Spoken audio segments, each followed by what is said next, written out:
Namaste ladies and gentlemen, boys and girls. I'm Kanchan Patwardhan, clinical dietitian and nutritionist, a proud mother of 20-year-old boy and very loving, caring, sharing, proud wife of an engineer. I'm in this field from last 23 years. And diabetes is increasing day by day. And believe me, you can easily control your sugar levels with correcting your diet.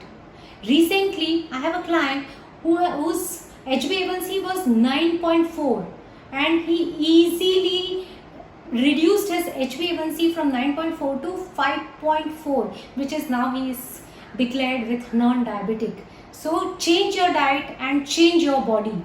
So today I'm going to give you a few tips how you can reduce your sugar levels in this lockdown period.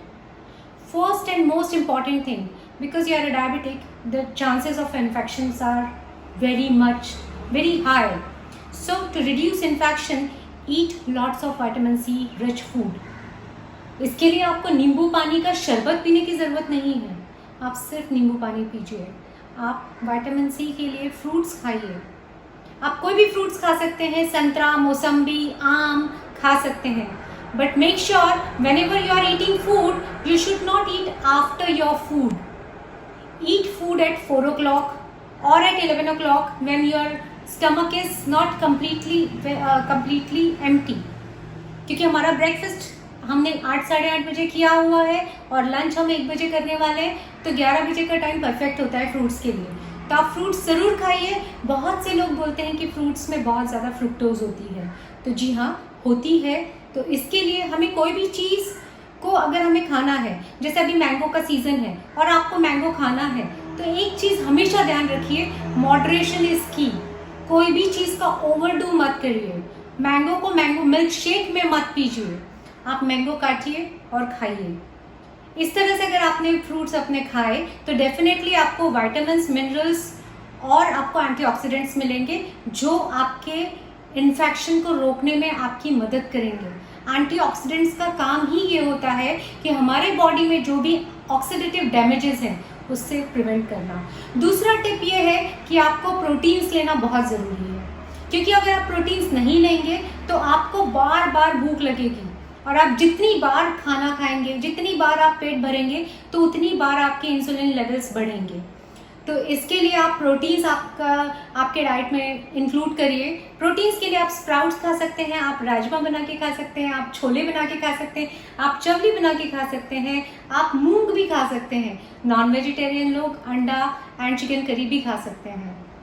एक चीज़ का ध्यान रखना ज़रूरी है, बहुत ज़्यादा मिर्च मसाले वाली चीज़ें ना खाएं. इससे आपकी एसिडिटी बढ़ेगी. और आप एंटासिड अगर आप लेंगे तो उसमें एंटासिड के दुष्परिणाम ये है कि उसमें बहुत सारे मिनरल्स एब्जॉर्ब नहीं होते हैं, जिसका मेन इंग्रेडिएंट है जिंक, जो एब्जॉर्ब नहीं होता है और जो डायबिटिक पेशेंट्स के लिए बहुत ज़रूरी होता है. तो इसलिए आप इस तरह की चीज़ें खाएं जिससे आपका एसिडिटी लेवल भी नॉर्मल रहे.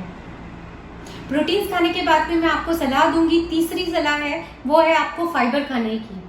तो आपको फाइबर कहाँ से मिलेगा?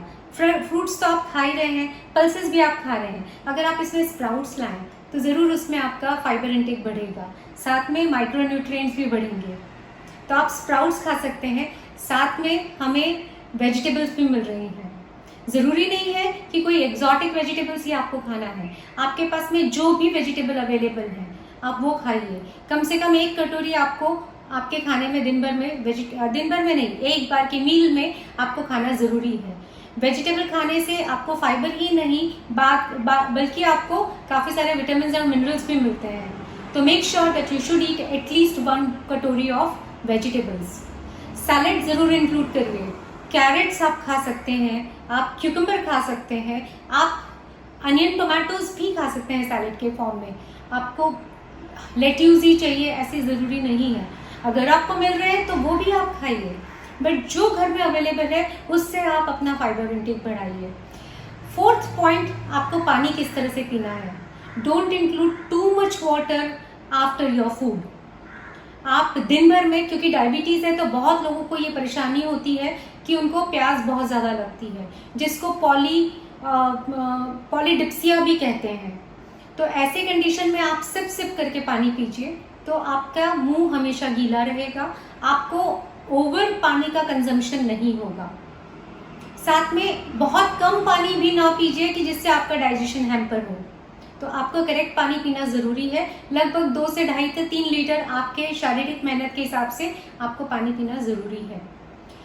फिफ्थ और मोस्ट इम्पॉर्टेंट पॉइंट वो है कि आपको एक्सरसाइज करनी है। एक्सरसाइज करने के बहुत सारे बेनिफिट्स हैं, लेकिन शुगर मेंटेन करने में ये सबसे ज़्यादा कारागर है।